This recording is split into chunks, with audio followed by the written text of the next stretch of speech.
Friends, कैसे हैं आप लोग। बहुत दिनों के बाद आज क्लास फिर से हो रही है। तो इस क्लास में हम लोगों ने पढ़ना क्या ट्रांसलेशन है। इससे पहले हम लोगों ने ग्रामर के बारे में देखा था। ग्रामर ये भी है लेकिन आज ट्रांसलेशन है छोटा सा, उसको करिएगा। इसके बाद हमारी क्लासेस फिर से कंटिन्यू होंगी। ठीक है, चलो शुरू करते हैं। ठीक है, हमारा जो ट्रांसलेशन है किस बेस पे है देखना है। आपको ऐसे ट्रांसलेशन करने हैं जिसके लास्ट में जो सेंटेंस होते हैं ना, ऐसे वर्ड्स लिखे हैं। जाता तो हूँ, सोते तो हूँ, पढ़ता तो हूँ, बोलता तो हूँ, ओके, आदि शब्दों के लिए ये सब लगा होता है। अगर ये शब्द लगे हैं तो उनके लिए किस चीज का प्रयोग होता है वो लिखा है। ठीक है, जाता तो हूँ, सोते तो हूँ, पढ़ता तो हूँ, बोलता तो हूँ आदि शब्दों के लिए डू या डज का प्रयोग करते हैं। ठीक है, अकॉर्डिंग टू सब्जेक्ट डू या डज का प्रयोग होता है। आप लोगों ने सेंटेंस जो है टेंस पढ़ा है। टेंस में सिंगुलर के साथ डज का प्रयोग होता है, सिंगुलर जो नाउन होता है उसके साथ डज का प्रयोग होता है, जो प्लूरल नाउन होता है उसके साथ डू का प्रयोग होता है। ठीक है, तो यहाँ पे रूल है, जो रूल अप्लाई होगा वो क्या होगा वो भी ऑलरेडी लिखा हुआ है। ठीक है, पहला रूल जो है अप्लाई होगा इसमें, ही सी इट या सिंगुलर नाउन।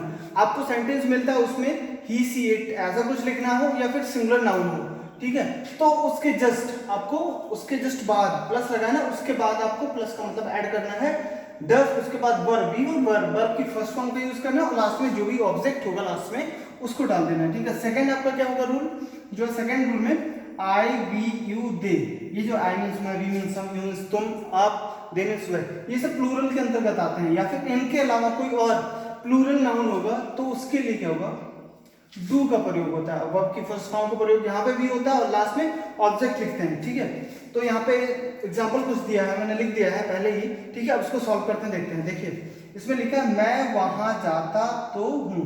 ठीक है, हमारा पहले ही लिखा हुआ है जाता तो हूँ, सोते तो हूँ, पढ़ता तो हूँ, बोलता तो हूँ। ठीक है, ये शब्द अगर आपको मिलते हैं तो इसमें आपको जो सब्जेक्ट होगा उसके साथ में डू या डज का प्रयोग करना है, उसके बाद वर्ब की फर्स्ट फॉर्म का प्रयोग करना है और लास्ट में आपको ऑब्जेक्ट लिख देना है। तो यहाँ पे देखते हैं, जैसे मैं जो है मैं की इंग्लिश होती है आई को रखा गया है प्लूरल कैटेगरी में। जो दूसरा रूल है ना, आई जो है वो प्लूरल कैटेगरी में आता है, तो इसके साथ आपको डू का प्रयोग करना है। तो देख लेते हैं, मैं वहां जाता तो हूँ। ठीक है, अब यहाँ पे मैं की इंग्लिश होती है आई।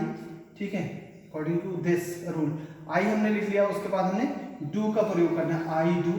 ठीक है, अब इसके बाद ये क्रिया का प्रयोग है। ठीक है, क्रिया ये वर्ब, इसमें आप देख लीजिए ये जो है आपका सब्जेक्ट है, ऊपर लिख देते हैं। ठीक है, और ये जो है आपका क्रिया है। ठीक है, जिसको वर्ब कहते हैं, और वहां ये आपका एज अ ऑब्जेक्ट वर्क करेगा, ऑब्जेक्ट वो लेगा शॉर्ट फॉर्म ऑब्जेक्ट। ठीक है, तो सबसे पहले हमने आई जो सब्जेक्ट है उसका यूज किया, उसके बाद हमें लगाना है do, because this word is plural. Okay, बाद उसके बाद वर्ब की फर्स्ट फॉर्म, तो यहाँ पे जाता तो हूँ, जाता, जाने की इंग्लिश क्या होती है, obviously you know that go. ठीक है, तो आई गो। ठीक है, और वहां की English we know that as a object use हुआ आई डू गो देयर। ठीक है, देयर मीन्स होता है वहां। ये हो गया आपका पहला। ठीक है, दूसरा ऐसे दिया है, वो नाचती तो है। ठीक है, वो जो है यहाँ पे ये होगी सब्जेक्ट है। ठीक है, नाचती तो है। अब इसमें ऑब्जेक्ट नहीं दिया है, सिर्फ वर्ब दिया हुआ है। ठीक है, तो ये वर्ब हो गया। आपको करना क्या है इसमें, वो जो है वो ये वर्ड है ना नाचती, तो यहाँ पे ये जो है फीमेल है, और फीमेल वो जो होता है उसके लिए सी का प्रयोग करते हैं, और जो मेल वह होता है उसके लिए ही का प्रयोग करते हैं। तो यहाँ पे वह के लिए सी का प्रयोग करेंगे। ठीक है, सी। अभी पहला रूल अप्लाई हो रहा है, सी सिंगुलर है इसलिए सी, और इसके साथ में डज का, सी डज। और नाचने की इंग्लिश क्या होती है, dance, she does dance. Okay, आप लोग देख रहे होंगे ये बहुत इजी है, लेकिन ये थोड़ा हटके होता है ना, तो इन चीजों का भी ध्यान रखते हैं। ठीक है, ध्यान रख के ही इनको हमें सॉल्व करना होता है। ठीक है, तो इसको आप लोग नोट कर, आई होप नोट कर लिया होंगे। इसके बाद के कुछ हम आपको एग्जांपल्स दे देते हैं, उसको आप लोग सॉल्व कर लीजिएगा। ठीक है, एग्जांपल हम आपको क्यों देंगे, क्योंकि जैसे हम लोग करते थे ना तो सोचते थे, हमें कहा भी जाता था कि आप लोग खुद कर लीजिएगा, तो समझ में नहीं आता था कैसे एग्जांपल को हम यहाँ पे सॉल्व करें। ठीक है, अगर हम लोगों की मेंटालिटी थी कि अगर हमें कोई एग्जांपल दे दे, ठीक है, उसे हमें सॉल्व करना हो, तो that time we were feel proud, अच्छा लगता था कि हाँ, और कर लेते थे, अगर सॉल्व होता अच्छे से सॉल्व होता था, और सर हमारे जो हैं जो हमें पढ़ाते थे वो बताते ना, तो बहुत अच्छा फील होता था that time. We were feeling very good. चलो तो इसको भी यहाँ से इरेज करके और कुछ एग्जाम्पल आपको दे देते हैं, उसको आप लोग सॉल्व करिएगा, ठीक है। इसको हटा देते हैं यहाँ से, रूल भी हटा दिया हमने, ठीक है। ये एक्सरसाइज आता है, एक्सरसाइज काइंड ऑफ एक्सरसाइज, ठीक है। आपको करना है पहला, उसे गुस्सा आता तो है, ठीक है। दूसरा,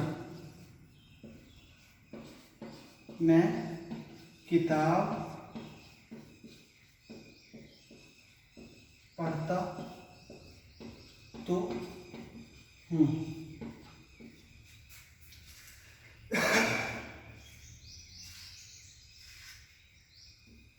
तीसरा,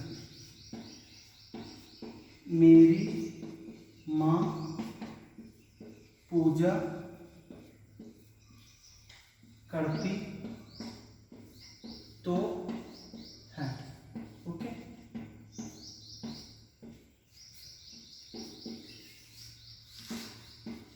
रमेश स्कूल जाता तो है, यहाँ पे वह शादी में नाचते तो है, ठीक है। ये कुछ आपको दिया है मैंने उसको करने के लिए, ठीक है। आई होप आप लोग बहुत इजीली इसको कर ले जाओगे। इसको करने के बाद में आप लोग अपने आप को चेक करेंगे कि कितना आप लोगों ने सीखा है, ठीक है। और आज की क्लास में बस इतना ही। इसके बाद जो हमारी नेक्स्ट क्लास होगी उसमें अभी हम थोड़ा ऐसे कुछ जो होता है छोटा छोटा ट्रांसलेशन उसको सीखेंगे, उसके बाद फिर और चीज़ें स्टडी करेंगे। Thank you.